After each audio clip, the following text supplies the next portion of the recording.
Assalamualaikum warahmatullahi wabarakatuh. Mengapa Abu Bakar tak menunjuk anaknya jadi khalifah? Oleh Amin Nur Hakim.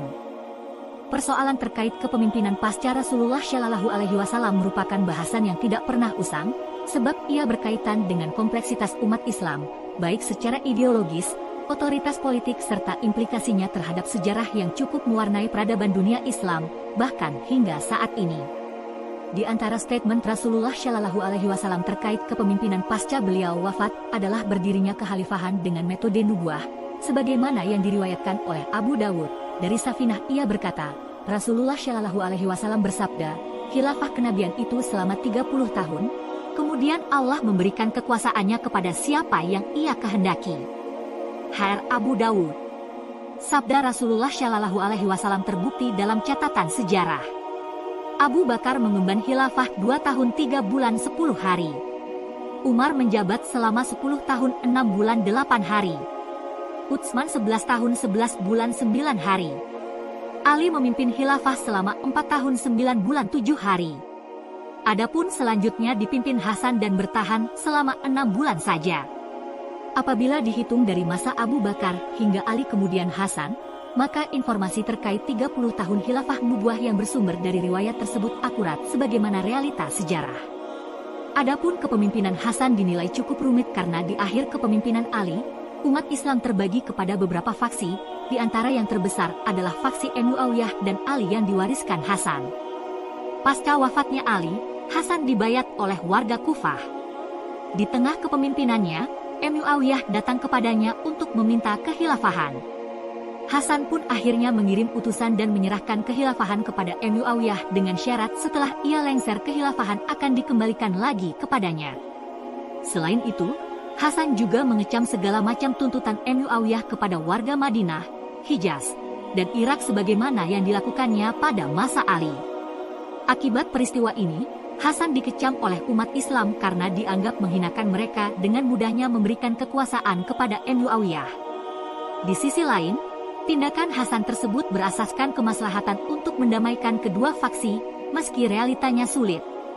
Hal tersebut pernah disebutkan oleh Nabi Shallallahu Alaihi Wasallam ketika di atas mimbar dan berbicara di hadapan para sahabat. Dia, Hasan, akan mendamaikan dua golongan kaum muslimin yang sedang bertikai. Jika dicermati, dari keempat khalifah mulai Abu Bakar hingga Ali, hanya Ali sajalah yang kepemimpinannya dilanjutkan oleh anaknya, Hasan. Ketiga khalifah lainnya tidak sama sekali melibatkan anak-anak mereka dalam proses kelanjutan khilafah di akhir masa kepemimpinan mereka. Abu Bakar sebagai khalifah pertama pasca wafatnya Nabi Shallallahu Alaihi Wasallam nyatanya memiliki beberapa anak laki-laki, yaitu Abdurrahman, Abdullah, dan Muhammad. Anak laki-lakinya lahir dari beberapa istri, di antaranya adalah Katilah bin Abdul Uzza, Ummi Ruman binti Amir, Habibah binti Harijah, dan yang terakhir adalah Asma inti Umais. Abdurrahman merupakan anak Abu Bakar yang berasal dari Ummu Ruman. Ia tinggal di Madinah dan wafat di Mekah pada masa pemerintahan Muawiyah tahun 53 Haji konon. Ia merupakan anak Abu Bakar yang paling telaten. Abdullah merupakan anak Abu Bakar dari istrinya yang bernama Katilah binti Al-Uzza. Ia memegang peran penting sebagai informan muslim yang menyelusup kepada kabilah Quraisy untuk mendapatkan informasi penting. Ia wafat pada tahun 11 tidak lama pasca Nabi Muhammad Shallallahu Alaihi Wasallam wafat sebab luka lamanya ketika di Taif kambuh. Sedang yang terakhir adalah Muhammad bin Abu Bakar, lahir pada masa Nabi Shallallahu Alaihi Wasallam dan berasal dari istri Abu Bakar yang bernama Asma binti Umais. Ia diasuh oleh Ali bin Abi Thalib. Di masa pemerintah Ali, ia diangkat menjadi gubernur Mesir dan jabatannya berlangsung 5 bulan saja. Melihat tahun wafatnya ketiga putra Abu Bakar, tampak bahwa hanya 2 saja yang pada hakikatnya mungkin dapat meneruskan tampuk kepemimpinan Abu Bakar, yaitu Abdurrahman bin Abu Bakar dan Muhammad bin Abu Bakar. Dari kedua anak tersebut, tampaknya Abu Bakar tidak berniat agar mereka menjadi penggantinya dan memegang tampuk kepemimpinan.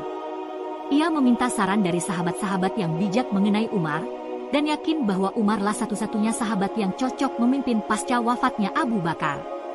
Tentunya pada masa Abu Bakar menjabat sebagai khalifah hingga menjelang wafatnya masih banyak sahabat-sahabat senior yang masih hidup dan lebih berhak untuk memimpin umat Islam dibanding kedua putranya. Kala itu, Sahabat yang diberi predikat 10 orang yang dipastikan masuk surga masih ada di tengah-tengah mereka. Di sisi lain, orang-orang terbaik dari kalangan Muhajirin dan Ansyar pun masih hidup, sehingga Abu Bakar yang memiliki sifat kehati-hatian tinggi yang berkaitan dengan umat lebih memilih untuk mempertimbangkan sahabat senior yang terbaik di antara mereka. Sebagaimana yang kita ketahui, Abu Bakar wafat pada 13 Hijriah, yaitu 2 tahun pasca wafatnya Nabi. Aura dan atmosfer kenabian kala itu masih sangatlah tinggi di tengah-tengah masyarakat. Gairah duniawi untuk mempertahankan kepemimpinan dinasti tidak mungkin dipraktikkan oleh orang semulia Abu Bakar. Apabila kita merujuk kepada Tarikh Khulafa karya Al-Suyuti, kita mendapati di penghujung hayatnya, Abu Bakar tidak mewariskan kepada Aisyah kecuali bukit yang memuat 20 was, yang mesti dibagi kepada 4 saudaranya. Abu Bakar sendiri, sebagaimana diceritakan oleh Al-Suyuti dalam Tarikh Khulafa, ketika merasakan ajal sudah mendekatinya, ia meminta pendapat para sahabatnya terkait dengan Umar. Sahabat yang pertama kali dimintai pendapatnya oleh Abu Bakar mengenai Umar adalah Abdurrahman bin Auf. Abu Bakar berkata kepadanya, "Katakan kepadaku, pendapatmu tentang Umar. Bukankah engkau menanyakan sesuatu yang sebenarnya engkau sendiri lebih mengetahui jawabannya dibanding aku?" Tegas Abdurrahman bin Auf. Selanjutnya, Abu Bakar pun memanggil Utsman dan menanyakannya perihal Umar. "Di antara kami, engkaulah yang lebih mengetahuinya," ungkap Utsman bin Affan. Abu Bakar pun berkata, "Ya Allah, aku tahu tentang isi hatinya jauh lebih baik daripada tampilan lahiriahnya, dan bahwa tidak ada seorang pun di antara kami yang seperti dia." Selain meminta pendapat, Abu Bakar juga mengajak Sa'id bin Zaid, Yazid bin Al-Hudair dan sahabat lainnya dari kalangan Muhajirin dan Ansyar mengenai keputusannya untuk memilih Umar sebagai khalifah selanjutnya. Dalam proses musyawarah, Yazid mengomentari pendapat Abu Bakar, tidak ada seorang pun yang akan memegang tampuk kepemimpinan, khilafah, yang lebih mampu darinya. Penunjukan Abu Bakar terhadap kepemimpinan Umar dituliskan melalui wasiatnya yang ditulis oleh Utsman. Menjelang wafatnya, Abu Bakar berkata kepada orang-orang bahwa dirinya telah menunjuk seorang pengganti dan menanyakan apakah kaum muslimin rela dengan keputusannya. Sontak mereka pun menjawab sepakat dan setuju.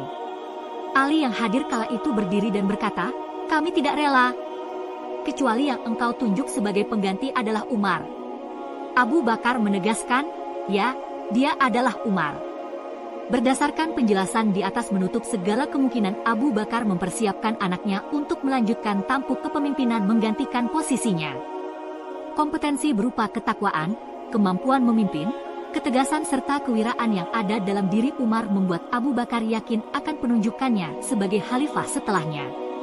Selain itu, pertimbangan dan musyawarah akan kompetensi seorang pemimpin juga dilakukan oleh Abu Bakar untuk mengetahui validitas kompetensi Umar dalam kapasitasnya menjadi pemimpin.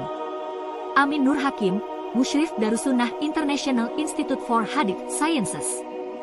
Penulis, Amin Nur Hakim. Editor, Muhammad Ais Lutfi.